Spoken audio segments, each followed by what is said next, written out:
Hello and welcome back to another episode of the 2020 podcast, Canada's #1 optometry podcast, bringing clarity to optometry, business, and entrepreneurship. I am your host, Dr. Harbir Sian. Thank you again for taking the time to join me. I am always so grateful for all the support, all the comments and the reviews, and all the people I connect with in person now who tell me that they listen to the podcast. It means so much, warms my heart, energizes me to come back and to create more content and reach out to more amazing guests, such as my absolutely wonderful guest today, Dr. Brianna Rhue. If you haven't heard of Brianna, I'm sure you will soon because she's everywhere, but for good reason. Brianna is owner partner at West Broward Eye Care. She is the co-founder of Dr. Contact Lens and Techify, and she is the mother of 2 children? 2 boys. 2 boys. And her son Dalton in particular, who, if I understand correctly, kind of was the inspiration for you to really lean into the whole myopia control side of your business. But I'd love for you to tell me a little more about that. Thank you so much, Brianna, for joining me. I'm super excited for this conversation. I know we're going to have a pretty energetic, pretty passionate conversation here. So I'm really excited to have you on. I'm excited to be here, Harbir. It's been a long time coming, especially after meeting you in New York. And you really are tall. Like, who would have known? Yes, I'm tall. Oh my God. I can't tell you. I lost count on the first day how many times people say, "Oh, you're taller than I thought you were." I don't know what we all thought. Maybe you can't tell when I'm sitting here. You just can't tell. But it's all good. It's better than the alternative, I think. Better than people telling me I'm shorter than I look. I'll take the taller version for sure. So there's a lot of fun stuff for us to talk about. But I kind of condensed your bio here, your intro. I'd love for you to fill in a couple of the gaps, if you will. Any important information you want to share with the audience before we dig in? Yeah, perfect. So I kind of grew up around optometry. Got my first pair of glasses in 2nd grade. My father had 2 optometrists that were really mentors my entire life. And I always loved the optometry side and also the business side. And so that's where I've kind of been able to merge these 2 passions between optometry and business, and hence why these other businesses have been started. So my dad was a furniture builder my whole life and really kind of saw what small business ownership looked like. And some of that obviously got ingrained in my brain from a very young age. And that's kind of where we are today. Met my husband when I was doing my rotation at Bascom Palmer. So very versed on all the medical side of things. And then went into private practice, became a partner and owner where I am now. And then Dr. Contact Lens and Techify emerged from those needs. Yeah, amazing. I mentioned in the intro there, bringing clarity to optometry business entrepreneurship is the big thing that I really like to talk about. And I know the audience loves this too, because when I go back and look at the stats of the podcast, the downloads, it's always those conversations about business and entrepreneurship that seem to be resonating with people. And I love that myself, having dabbled in sort of the entrepreneurial space. I find it's such an exciting place to be when you're able to start something from scratch. And, having a guest like yourself, who's not only a partner in a brick and mortar business, but also having started this technology company yourself with your partner, I'm excited to dig into that. And I want my first real question to you is, in your opinion, what is the definition of an entrepreneur? So an entrepreneur, and this is kind of what I live my life by, is you can wake up every day and build your own dreams, or you can wake up every day and build your own. And I think that's important as you go into entrepreneurship. Can take on very many different levels, right? You can be a small business. You can be a technology company that reaches multiple businesses. You can be a consultant. It really is what you make of it, right? And it's messy, right? So entrepreneurship, and Harbir, we've kind of, you can laugh and cry and go through all those emotions in one single day. And it's little things of obviously starting with why and what your purpose is. And entrepreneurship, we all have to understand that in optometry, we're small business owners first. So we are all kind of wearing that entrepreneur hat because we did create it, right? So we've created multiple things from scratch. So it doesn't have to be just a company that you start. It's essentially your own practice. And then in our practices, it's not only us being small business owners first that happen to practice optometry. I think a lot of us look at we're optometrists first that happen to be small business owners. Mhm. And that's, I think, where the big disconnect is when we're looking at things. So we can dive into that a little bit deeper. Yeah, I would love to. And actually, that's such an important, I didn't realize that your answer was going to go that way, but it's so important to think of us. I was thinking, an entrepreneur in the way you initially described it, of either helping someone else build their dream or building your own kind of thing. But if you own your own business, you're doing that. And we're trained that way in school though, right? Is like, we learn all the medical, we learn on the optometry, and then it's like, here's a little bit of business on the side for the few of you who want to kind of go into that direction. So it's sort of ingrained in us that you're an optometrist first, business owner second, but it has to be the other way around, at least if you want to be like successful in that. So what do you want people, the average optometrist, and I don't say that in any kind of negative way, I just mean that, our mainstream optometrists, what do you want them to know about leaning into that entrepreneurship sort of role that they should be in? It's continuing to broaden your horizon and learn different things, right? So just like we learned optometry and the eye and everything that's connected to it and the importance of yearly eye exams, it's not hard to learn the business side. So we read numerous books and made numerous note cards. Right? I found like my note card book the other day and I'm like, I can't throw these out because there's like so much connected to it. That's awesome. But just like we invested in that part of our education, you have to keep investing in the part that's going to help you pay for that part of your education. Right. And so just picking up a business book or listening to things like this can really take you from what we like to call in the startup world from 0 to 1, right? And not getting stuck at level 0.5, right? And so when we're talking about, is it a podcast that you listen to? Is it a book that you read? Is it tracking certain metrics? And it's also about working on your business and not in your business all the time, because those 4 little walls like you said, in your amazing TED Talk, it's not just saying 1 or 2. There's a lot that comes behind that. And that also has to extend out so that you can be able to say 1 or 2. Yeah. If you don't have a business, you don't get to say that. Yeah.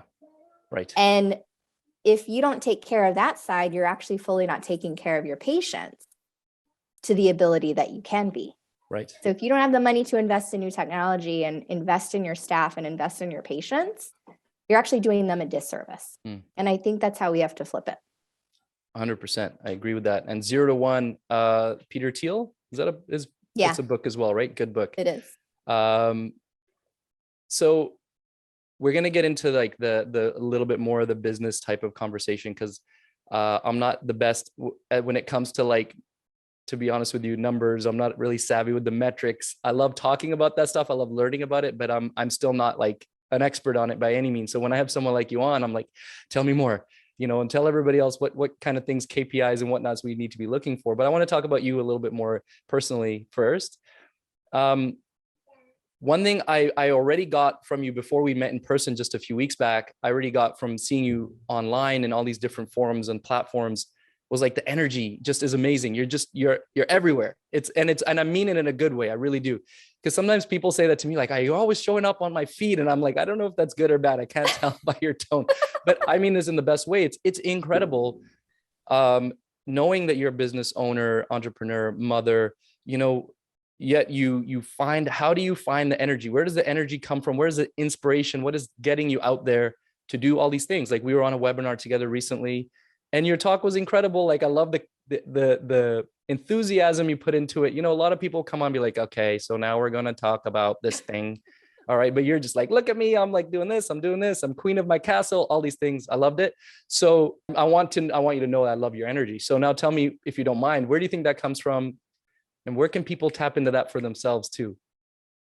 Yeah. So my energy comes from, I have many nicknames surrounding my energy, right? So Energizer Bunny to Pop-Tart, because I would like literally Pop-Tart out of bed in the morning. So my dad, like, I don't know, I've always been a cheerleader. So it's just kind of my nature of being, a dancer, gymnast, cheerleader. And I'm kind of everybody else's cheerleader too, because it's just what I love to do. Like, I could be doing backflips and standing on my head for the rest of my life, and that would be my super happy place.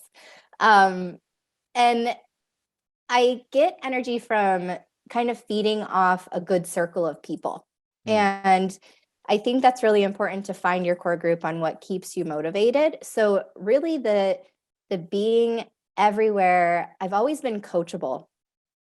And I love people coaching me and me trying to help other people through stories and content like this to really help us to get that dream, right? Not only to the be happy part, right? Because I think happy is used in a wrong term a lot of the ways. Like I'll be happy if I get this. I'll be happy when I do this. Happy is always moving. I just recently heard that and I can't remember who said it, but it's replacing the word happy with joy. So these things bring me joy, right? So my practice and my patience is a different part of it. The business side is really what accelerates all of this, and sharing that with people that have been my mentors forever. So I feel like I'm just expanding on the universe, what's really in front of us, to really be our own bosses and be in charge of the industry and drive the industry forward where it's been kind of status quo for a little bit of time. Become that disruptor, because I feel like we're all being disrupted. You know, we go to so many years of school, give up our entire 20s into our 30s to become doctors. And what's really driving me here is I'm sick of the doctor-patient relationship being cut out of the equation. And if we keep doing that, everybody loses, from industry to patients to us. But we have to be the advocates for the future. And there's not enough of us standing up for that. And that's really what gets me up every day. I love it. Okay. So there's definitely, I knew this already, but like things that we align on in that mindset of advocating for the profession. Let's all get up. Let's move this thing forward. That's something that I can get real fired up about every day, pretty much any time of day. So let's get into that. I love that I've heard you say this before, and I love the first time you said it to me, like it felt like a light bulb went on. It made so much sense. Like we're so used to being disrupted, being the disruptees. How do we become the disruptors? How do we leverage and take advantage of the disruption ourselves? So, you know, why can't we be doing that from the inside versus some external forces doing that? I'd love to hear your thoughts a little more on that. You know, and then of course, share with us what you're doing to be one of the disruptors from within. Yeah, so that actually came about with Dr. Contact Lens. So Jen Taviza and myself, we went to school together and both bought private practices pretty close to one another. She's in LA, I'm in Fort Lauderdale, but we closed, on the deal, pretty close together. And we just kind of had conversations time and time again about what was happening. And we all have that reaction when a patient sits down in your exam chair and says, this is the best eye exam that I've ever had. Your staff is amazing, all the equipment that you have. Can I have a copy of my prescription? And that really hurts all of us because we haven't gotten a raise from one of these vision plans in a very long time. I know in Canada, you guys obviously operate differently, but in the US, it's been that same amount for a very, very long time. So how we take care of our businesses and how I'm able to invest in my patients is obviously selling what I prescribe. And that comes to glasses and contact lenses because we know that it's a medical device at the end of the day. And that's how we obviously take care of our patients and figure out if they're diabetic or have glaucoma and get them back in for their yearly exams, is tying part of the refraction to the medical diagnosis, what it should be. And so Dr. Contact Lens was born out of that feeling of always playing defense. You know, please order from me. I have your rebate. I have your vision plan. You know, it's not a good place for you to be at as a doctor, and it's not a good place for your staff to live. Right. And so we wanted something that was like, perfect. I've uploaded your benefits, your rebates loaded. You can download and print your prescription so you have access to your record 24/7, or you can order here in one click. And that's why this was created. And so it's playing in giving the patient that little bit of control that they're asking for. I'm not a huge advocate for saying, you know, if a patient asks you for a PD, that patient is way out your door already. They're not so there's even there nothing anymore. that you're going to say that's going to capture or recapture that sale and make you feel good at the end of the day. Yeah. So you got to meet them where they want to be met. And if you do that and you make it convenient, then again, everybody wins. So we just have to give them the opportunity. Yeah. And then we go from there. There's, like you said, there's differences, as far as the vision plans and stuff that doesn't apply in Canada, but there's other analogous things kind of going on. So, if you replace the word vision plan with like, whatever our government healthcare kind of pays, it's sort of, in a way, there's some analogies there. But in BC, so where I live in British Columbia, there was a huge deregulation a while back. And so we are actually required by law. And I know certain things like this are starting to happen in the US a little bit. There's whispers of this. FTC, I think regulations are changing, but this has been the case for us for over a decade now. We have to, by law, provide the prescription with the PD written on it. It's not a matter of the patient asking us anymore. It just has to be given. Like if you don't give it, the patient can take some kind of recourse, but usually it's nothing like that. So we've had to try to adjust to that. And I've been in that. I know everybody else has been in that awkward position of almost like begging the patient to like stay and please just look at some glasses here, or like, please buy we'll match the price on the contact lenses or whatever. Definitely have been there. Right. And so that needs to change. How long is that going to last? And how long are we going to want to grovel for our patients to purchase from us? Why not accept, like, this is where it's at, like you said, meet the patient where they want to be met. And this is a lot of what we were talking about.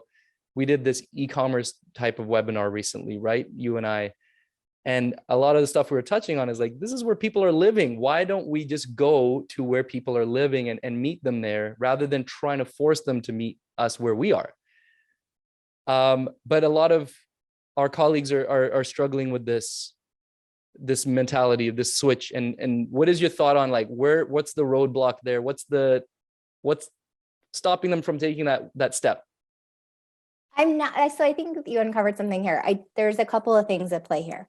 One is, I think that everybody can say that they've probably ordered something online in the last week that's been delivered to their door. Right. So what makes this box of contact lenses or potentially a box of glasses different than that box that somebody ordered, right? So when we walk into our practices and open that door, for some reason, we forget that we were a consumer before we hit that door. And it's really calling them now, which everybody else is calling our patients, healthcare consumers. And they are there. They're allowed to have access to their care. I'm having a new infant, right? Some of my purchasing is happening at 2 a.m. I swear, most Amazon purchases you can tell if somebody's a new mommy because stuff arrives at 2 a.m. So true. And there was something done in the 80s and 90s of saying, okay, you want your patients to come back and pick up this box of whatever it is because you're going to show them and sell them another thing. So looking at that and saying, no, they're not. They're trying to get to daycare at 5 o'clock because now they're being charged $20 for every minute that they're late, or they've got to get home and get dinner on the table or whatever. We're all busier than ever to try to get home. I don't have time to go back to my optometrist and pick up my boxes of contacts. And your staff sure is not showing them that frame that just came in because they're going through the same thing. So you've got to get this direct ship to patient model going. I'm over 95% direct ship to patient in my office. Wow, good. And we do that by providing free shipping on anything, right? You can play with this and there's ways there to make money off of that, but it's really meeting the patient where they are. And the number one reason that something is abandoned online is because there's not free shipping attached to it because that ship sailed 5 or 6 years ago? Yeah. And definitely during COVID, right? Definitely during COVID, that it's free shipping is sort of an expectation now. That's sort of the standard. It's no longer like, oh, cool, they threw in free shipping. It's like you have to have that minimum. Yeah. And actually such an interesting point that you make about like, because I've done these lectures, I've given these lectures, on behalf of a contact lens company or whatever, introducing a product or talking about like the increase in touch points, right? So when a patient comes in to buy their contact lens or comes to pick up their contact lens or whatever it might be, there's the increased touch point. So therefore more opportunities for sales. And in theory, that makes sense, but maybe it did up until a couple of years ago, but now after COVID, that doesn't really, because really, exactly, let's think about what the average person is really trying to do. They're trying to get from point A to point B to, to C to home. And unless they have like a real appointment set where they're going to come in and spend time in the office, They're just coming to grab the contacts. I'll see you later. And so again, meeting them where they are, having them just delivered to the house and using that. I don't know. You tell me what you think about. So when you have a box of contacts shipped to a patient, is that an opportunity to provide messaging to the patient, within that box? Are there other contacts being delivered that maybe remind the patient of, hey, don't forget us at West Broward Eye Care or Clarity Eye Care or wherever like that? So I think you hit on something there. It's not about just touch points anymore, right? It's about creating raving fans and raving patients. So if you can meet the patient and send them a link where they can download and print or order their contact lenses in one click, you're going to go from a customer service experience that's here, from a 5 to a 10, because you met them, you had free shipping, they got their boxes, they don't have to go back. And so not only is it a different type of touch point, but you're also elevating that patient experience versus them coming in at 5 o'clock. Susie behind the front desk has 4 other people to check in or check out, and they have to wait 10 minutes to get their box, right? So think of that kind of customer experience that you want to create and set, and how you can look high tech for these offices, right? So that has them, especially since it's now being jammed through our down our throats with telemedicine and order your contacts here and order your glasses here, right? We already have the brick and mortar. We already did that. We did the hard part of this. And now we get to do the easy part, which is the e-com side. Yeah. So it's not about touch points anymore. Yeah. It's about meaningful touch points. Yeah. Just so what do we need to do to get, so this more than me, but there's just so much resistance that we meet when we talk about e-commerce, when we talk about getting online, digital marketing, whatever it is. Is it a fear of the unknown? Is it like, you could tell everybody some numbers about like the value in switching to some sort of a platform like this, like you said, whether it's Dr. Contact Lens or something else, because the numbers kind of speak for themselves. Like the dollars and cents are there, but like there's some other mental block. Yeah. Is it just the fear of like, it's too much of on the training side, educating the staff side? Is it like, I just don't think it's going to work? Is it too much of an upfront financial investment? Where do you think, from your experience, what's the pushback been for the most part? It's been interesting being an optometrist and then coming to the sales side and trying to get us out of our own way for really making money, where we have been taught to save money for some reason. And that's not really where the opportunity lies. So it's also about, it's looking at true ROI. We're really good at doing it with machines, right? I buy a digital camera. I know that I'm going to charge XYZ for it and make this much and pay it off in this amount. That's a hardcore value that we can measure. I think when it comes into the online world, it's all trackable if you look at it, and all of us have built things in our platforms to do this. And it's really understanding that even if you are doing really good with your annual supply rate and your capture rate, that there's still so much leaking out of your practice.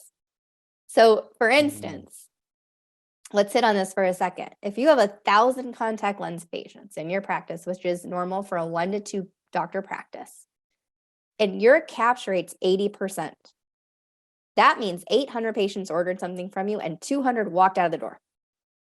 If you captured just 5% of those walking, it more than pays for the cost of a service. If you take that a step further, of the 800 that ordered something, if your annual supply rate's 50%, and mine's 40%, and I built a system, that means 400 patients need to reorder from you. So if 200 walked and 400 need a reminder from me, that means 60% or 600 patients walked out of the door that I was never able to try to do business with again, and hope that they call me in 6 months to order from me, which they won't, because it's at 9:30 at night when they just threw out their last contact lens that they want to order. Right. So it's really understanding that that's $200,000 that's low hanging right there. So to invest a little bit in a process and going from, paper to EMR, we all did it.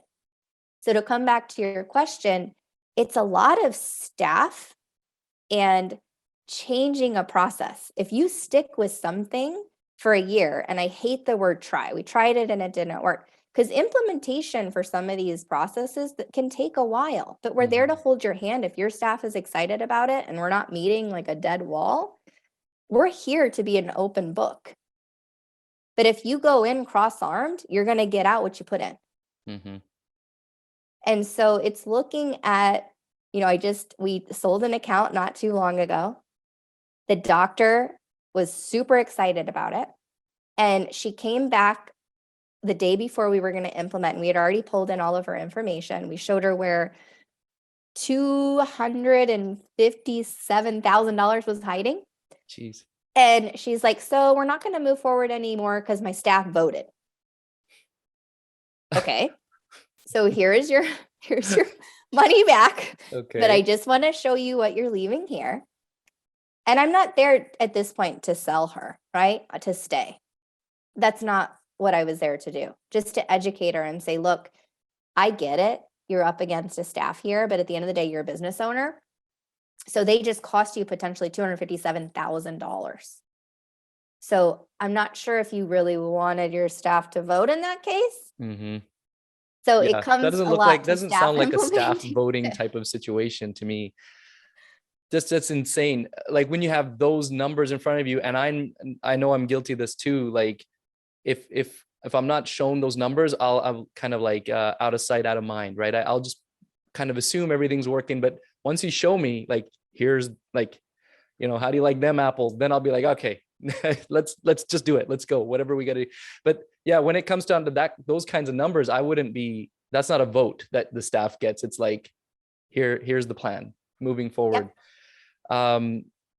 It's just crazy. Again, with the implementation side of it, right? Taking the time to anything takes time to implement. But again, when you have we're trained medically. So when like you said earlier, when you bring in a retinal camera, you bring in an OCT, you already know how you're going to implement it. You know how it's you're going in charge of it. Exactly. It's going to fit into your patient flow like this. But when you start talking about technologies, like, who's going to be running it? Who's going to be implementing it? That's extra work for me to monitor now.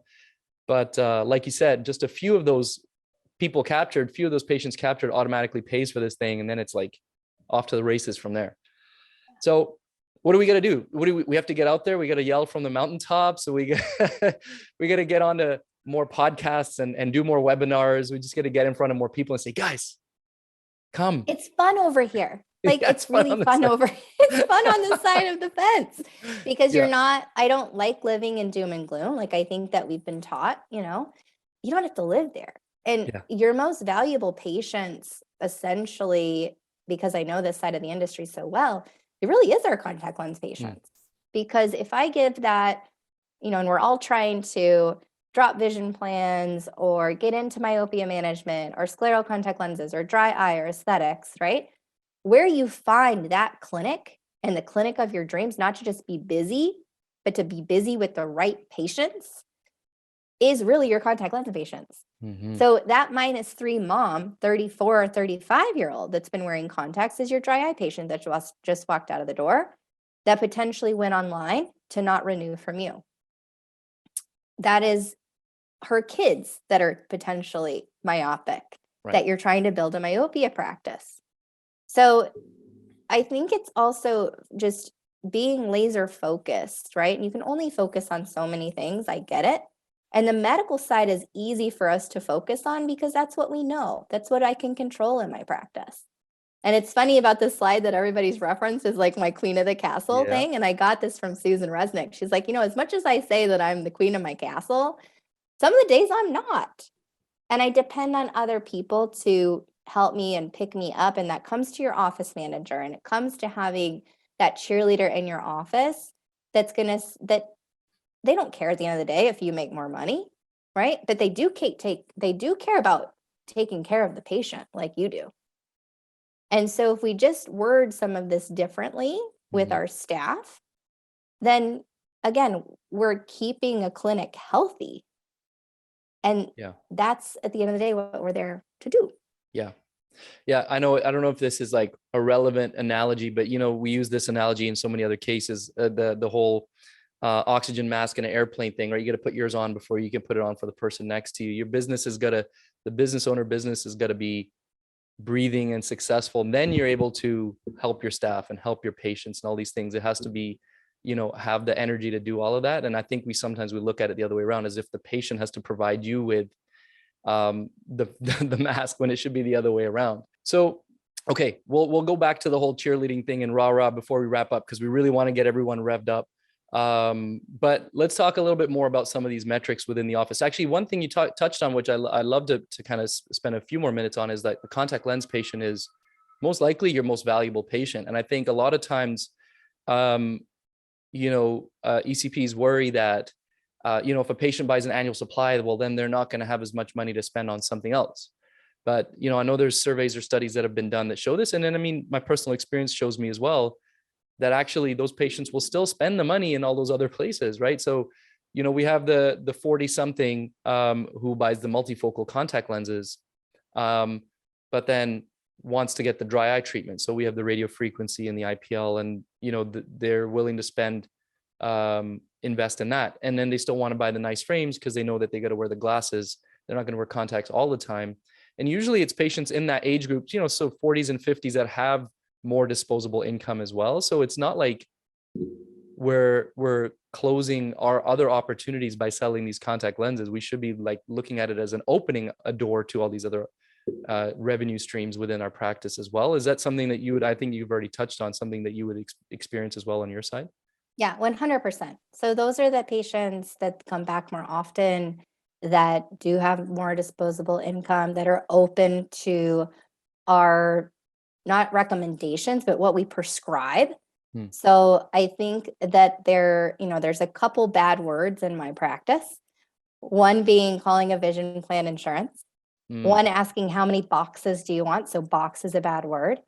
The word follow-up is a bad word in my practice. So okay. We'll see you back to, for a eye problem evaluation or a dry eye evaluation, because follow-up condones free, and I'm not about to give my service away for free. I see. And if you start to get on that path, and not recommend, but prescribe. So I'm recommending this contact lens for you. No, I'm prescribing this contact lens for you. So if you can start to change one little word, it really makes a difference to the patient. And they came to you because you're an expert, and they want to hear from you first on new treatments. And they don't want to see an ad on TV and then come in and ask for it. So that's what I've always been an advocate for, is we're always learning. We're physicians. We're supposed to always be learning. Yep. And just like we learned this side, we can learn metrics and business and ROI and, little return on investment, little business words, right? The big word right now, and I don't know about this in Canada, that nobody knew about 2 years ago, was EBITDA. Oh yeah, Earning that just came up. Gary Vee keeps saying it, so everybody knows it now, right? EBITDA. Yeah. Earnings before income, taxes, depreciation, and amortization. So EBITDA. Correct. So you can actually, if you're looking to increase that, you can do something just as little as investing in a process, because that's what these people are coming in to do. They're putting processes in place that are broken. Just like the contact lens ordering process is broken. It's a 28-step process from start to finish for a box when it is shipped back to your office. We can't be having our staff do these mundane tasks anymore to save $5. Yeah.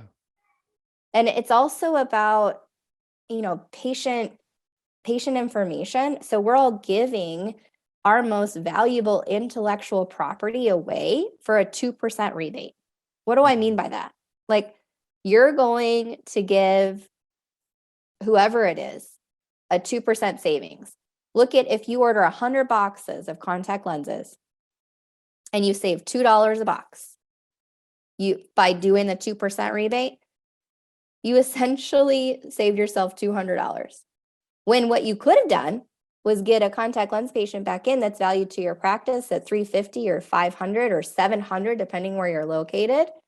So I essentially lost money by trying to save money and not giving your intellectual property away for a 2% rebate. So that's why kind of Techify was born, was to show us these things, because this is what we've been up against as a tech startup, and really helping doctors evaluate certain things. Yeah. That data thing, intellectual property thing is something that I know, well, I'll speak for myself, went over my head. I didn't realize. I even asked you, I'm like, so who's taking my data? And I want you to share that if you don't mind, like, because when we use, the different companies and manufacturers that we're using, I said, well, I don't give them any of my information, but there is still information being shared regarding our patients. And what's the value on that data? Like if versus, us holding that data versus giving it to, a big corporation. Can you explain that a little bit more? Yeah. So when you're giving someone access to your records, or if you're putting something in, as far as a rebate is concerned, right? They're capturing patient's first name, last name, what they ordered, their zip code, where they can look a lot of stuff up. Essentially, they're putting in their email address for marketing. And are they using it in this form? Maybe not right now, but who knows where that could be driven in the future. So, and I think this is a statistic that's really outdated. I found something that it was saying that the average patient data, one patient is worth about $1,500. I think that's way underestimated, especially if you're looking at the LTV, or lifetime value of a patient. So if you're seeing a patient that spends on average, let's say $500 a year in your clinic, and they come back every 2 years, and you see them for the next 30 years, you can figure that out really quickly. Yeah. So it's not about, these companies all have that. That's fine. That's not what I'm saying. Don't stop doing that. But I want you to empower yourself with the data. I want you to understand and use the data that they are, and that the way that they're using it, because it's really fun over here. And it allows you to spot check things. Yeah. So for instance, on Monday, I was in my clinic and I just spot checked a patient within Doctor Contact Lens, and I realized there was something that wasn't billed. It was $70 that got missed, that wasn't billed properly. And let's just round this up to $100, because I could easily go into my practice and find $100 a day that wasn't billed properly. And we can all do this. So at $500 a day, that's 5 days a week, $2,500 a week, right? If we push that out, what does that equal here, Sabrina? Let's see. It's a fairly large Do some number. match. 2,500 times 50. That's $130,000 essentially, that I found in one click. So it's not about being happy with the wage that you're making, and we can't blame that on anybody else. It's finding little tweaks that make a huge difference on that back end. And those are all the things that technology now allows us to do, right? And again, the reasons why you in particular, like, are really out there sharing this message and almost being evangelical about it, right? Like, really just like everybody kind of come on board. There's so much here for us. It can be that simple. It sounds a little bit, it might sound like an exaggeration for somebody who hasn't really like looked into this type of stuff, but this technology is there for us. And again, I love that I have an optometrist, and I actually should have started a series of these. I just had another interview with an optometrist in the UK who's an entrepreneur, started his own company, is doing well and doing big things. And now I have you, and I feel like I'm just going to start a whole series on like entrepreneurship and eye care. I just love it. And it's inspiring, and hopefully it inspires others to kind of step up, like you said, and let's be the disruptors from within. It doesn't have to be that something's always knocking us sideways from outside. Let's be the ones that grow the profession and like take control of that. And on that note, I want to kind of get your thoughts on, where do you think eye care is going now? Do you think there's going to be more of these disruptors from within? Do you think we're going to continue to get disrupted from outside? If you can look at this both ways, what's sort of your blue sky, like best case scenario, 10, 20 years down the road? What do you hope to see? And what is it, if things don't really go so well, where could we potentially end up? So if I fast forward 30 years from now, right, I'll be Old. 70 years old. What I hope for the future is and I think there's a place here for telemedicine, and don't get me wrong, but there's still something to human connection. That's what we're all about. That's about listening and being compassionate. That's why we became essentially doctors. But in order to get to do that, we have to be the driver of that and show what's wrong, right? So this brings me to our EMR companies, our electronic medical record companies, right? They've been the ones inhibiting innovation. Can't tell you how many conversations I've had with these people where they're like, yeah, no, we're not going to integrate with you. And I was like, well, you just made a decision for 10,000 of your users that didn't know that you said that. So we have to be the ones that are seeing the future and coming at it and really kind of pushing these EMR companies forward to open up access, because it's really not their data. It's actually our data that we should be able to get to use. And so fast forward here, when I'm 70, is I don't want a computer taking care of me. I want the computer to help take care of me. But essentially, I do want someone with that knowledge and that compassion to really look at me from head to toe. How many tumors have we all diagnosed? How many diabetics have we all diagnosed? How many, connections are you making within a community? That all is that driver to being here on this earth. And if I look at it from the other side, yeah, technology is going to help us be better and catch things sooner, because I think healthcare right now is it's not circular, right? You're going to this doctor and they have records here, and this doctor and they have records here. It's not all together under one umbrella. I think that is going to be here sooner than we think, which will be great. But it's a whole cohesive person, right? And being integrated in that care versus just being stuck in a dark room all day. So we have to be the ones that are saying we need this to better take care of our patients so we can be on the offense. Yeah. So it's all integrative. So the future of our profession is looking bright, super very bright, dim, very bright. I think it's very bright because a lot of us are starting to wake up and take action. And we need that to happen sooner than later. So if we do stay asleep and stay in the dark, which literally I think we were all vampires in our past lives, I don't know. But it's getting to conferences, it's coming out, it's having these connections and these conversations that we've been able to now have, right? So eye care reaches from here to Canada to the UK to, South Africa. Like, we're all connected now. And that's cooler than ever. Because even 5 years ago, we never would have had platforms like this. Right. So we're starting to understand the business side and share it. And that's where we get to have fun to invest in the medical side of our practices to better take care of the patient. So one thing I'll tell you here is a patient, when they say, oh my God, Dr. Rhue, you have all of the craziest, coolest equipment I've ever seen. And I said, look, you invested in me, so I was able to invest in you. That's actually how I thank the patient. Nice. And it hits home with them a little bit to saying, oh, well, I did help her buy that to take care of me. So it's a roundabout way. I'm all about planting little seeds, and for some reason they all like to sprout at the same time. But it's little words that we use and choose to use that can make a huge difference. That's really nice. I think I'm going to steal that. I'll give you credit, I promise, but I'm going to I'm going to start you. That's fantastic, because we hear that in our office as well. I'm sure many of our colleagues do, like people who are trying, those of us who are trying to stay up with technology, and we do get that, patients will say, wow, I've never had that test. It's cool that you invested in all this. And I like that. It's because the patients have invested in us. That's very good. So Bri, there's two questions I ask every guest, not every patient. That would be weird. Every guest on the podcast before we wrap up. But before we get to those, please share how people can find you. Is there a certain, where would you like people to go? Yeah, they can find me on LinkedIn. So Brianna Rhue, Rhue.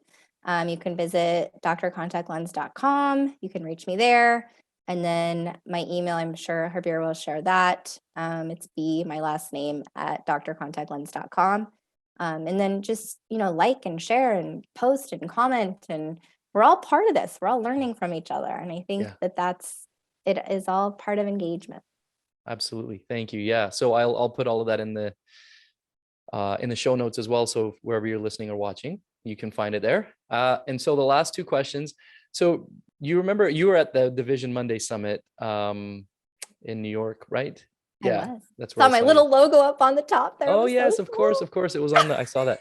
So that's funny because one of the ladies that was speaking, who was an entrepreneur, she said, I don't like when people ask me what advice would I give to my younger self, but that's actually the first question I usually ask oh my God, guests here.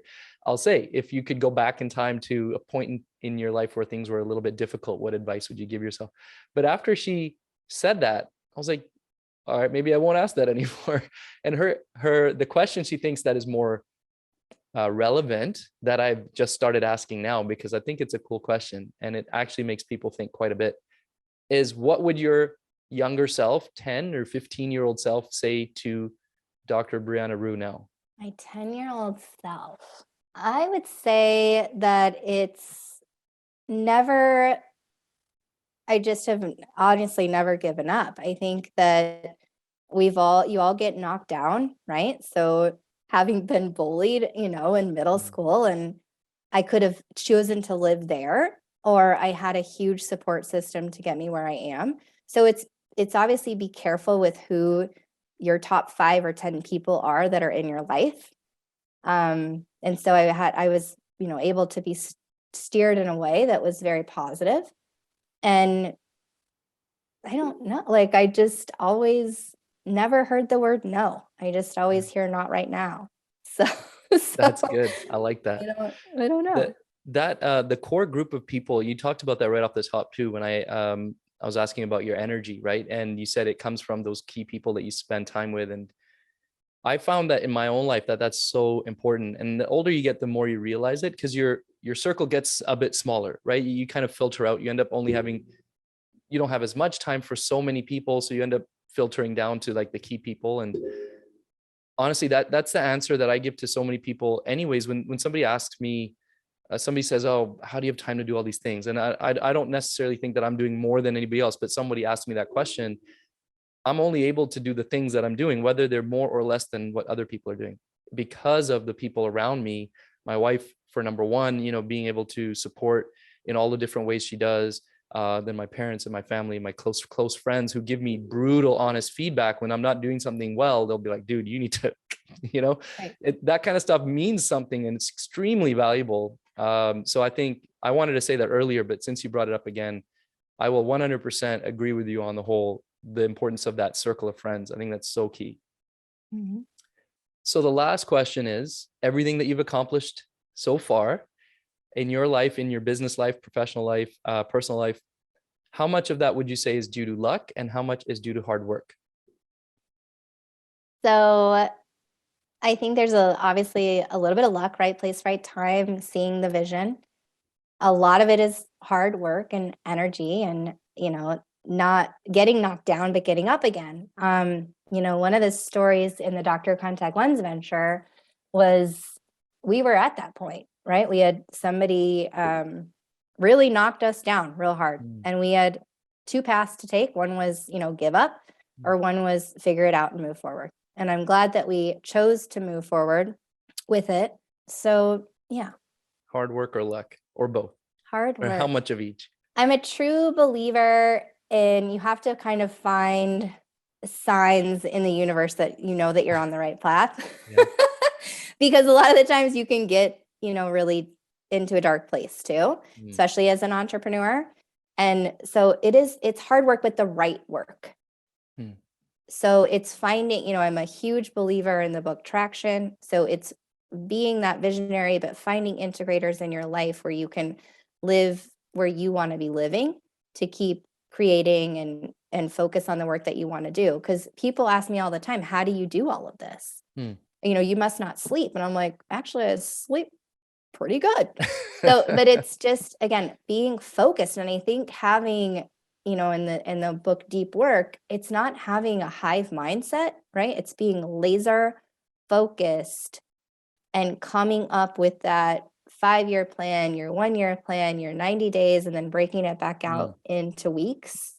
And then that comes down to daily habits and daily goals that you set for yourself. So it's hard work, but a little bit of luck. Yeah. Yeah, I think they're both necessary, but the hard work, obviously, it'd be nice to just sit in a room and wait for luck to happen. But you got to get out there and do it, right? And you're obviously doing it. So thank you for doing everything that you're doing, and especially being like this voice, this advocate for growing the profession to take it to different levels, different heights, and encouraging our colleagues to be the disruptors from within. I think we really need that. And like you said, it's finally, I think that voice is kind of rising up, and it's nice to have you at the core of it. So please keep doing it. And if there's any time you need somebody else to shout loudly with you, I'm happy to join you whenever you need. Well, and one last note there, I think it's important to, optometry, it's super bright. You can have a career, you can have a husband, you can have a baby, you can have another baby, you can build businesses, and you can be, there's more to optometry than just the exam chair. Yes, that essentially is what makes you your money. But if you just tweaked little things, you can really build the life of your dreams. So I think it's important to, again, you find people that are doing it like yourself and others in the industry, and collaborate. Yeah, collaborate. I think that's where it is too. So anybody out there who's listening who wants to get out there more, or feels like some of the messages that I'm sharing or Bree's sharing are resonating with you, get in touch. Bree's got her contact information here. You know how to reach me. Instagram at harbirsian.od. But thank you again, Dr. Brianna Rhue. Thank you so much for joining me on the podcast. I appreciate all your insight. I'm excited to watch you continue doing your thing out in the world. Thanks, Harbir. It was my pleasure. Awesome. And thank you, everybody who's tuned in to the 2020 podcast, Canada's #1 optometry podcast. I'm super excited to bring you more and more amazing content. I'll see you guys in the next episode.